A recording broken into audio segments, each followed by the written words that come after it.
পায়ের উপর দিয়ে চলে গেছে লরি। ছটফট করতে থাকা 28 বছরের যুবককে নিয়ে আসা হলো আরজি কর হাসপাতালে। সেখানে বিনা চিকিৎসায় 3 ঘন্টা পড়ে থাকা, তারপর মৃত্যু। কেন এই অবহেলা? মেরুদণ্ডওয়ালা ডাক্তারবাবুরা কিছু বলবেন? ডাক্তাররা কার বিরুদ্ধে যুদ্ধ ঘোষণা করেছে? যে নির্দোষ, অসহায়, গরিব মানুষ তাদের পেট চালায়, তাদের বিরুদ্ধে? আজ কতদিন হয়ে গেল? 6,500-এর বেশি অপারেশন বাতিল। ডাক্তারি একটা পেশা মাত্র, এটাই শুধু?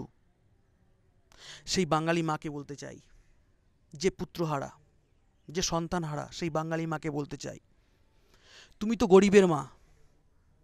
তোমার খোকা মরেছে বিনা চিকিৎসায়।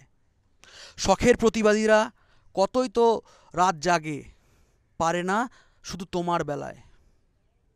এটাই হচ্ছে দ্বিচারিতা, এটাই হচ্ছে দ্বন্দ্ব, পুঁজিবাদ বনাম গরিবের। ধিক্কার জানাই, ধিক্কার।